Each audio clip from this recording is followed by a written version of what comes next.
ஆஞ்சநேயரின் பரமபக்தர் ஒருவருக்கு சொக்கட்டான் விளையாட ஆசை. தன்னுடன் சேர்ந்து விளையாட ஆஞ்சநேயரே வர வேண்டும் என விரும்பினார். எனவே மனமுருகி ஆஞ்சநேயரை பிரார்த்தித்தார்.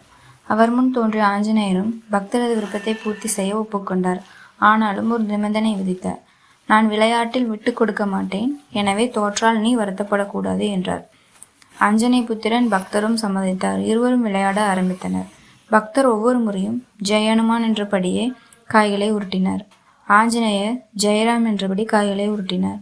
ஒவ்வொரு முறையும் பக்தனை வெற்றி பெற்றான். சரி, அடுத்த முறை ஜெயிக்கலாம் என்ற ஆஞ்சநேயர் மீண்டும் மீண்டும் விளையாட வெற்றி பக்தனின் பக்கமே. மனம் வருந்திய ஆஞ்சநேயர், சுவாமி, தங்கள் நாமத்தை உச்சரித்து எனக்கு தோல்வியா என்று ராமரிடம் பிரார்த்தித்தார். அவன் முன் தோன்றிய ராமன், ஆஞ்சநேயா, நீ என் பக்தன் ஆதலால் உன்னிடம் என் பக்தி இணைந்துள்ளது. அவனோ உனது பக்தன் ஆதலால் அவனது சக்தியுடன் நம் இருவரு சக்தியும் இணைந்து விடுகிறது. இதுவே அவனது வெற்றிக்கு காரணம் என்றார்.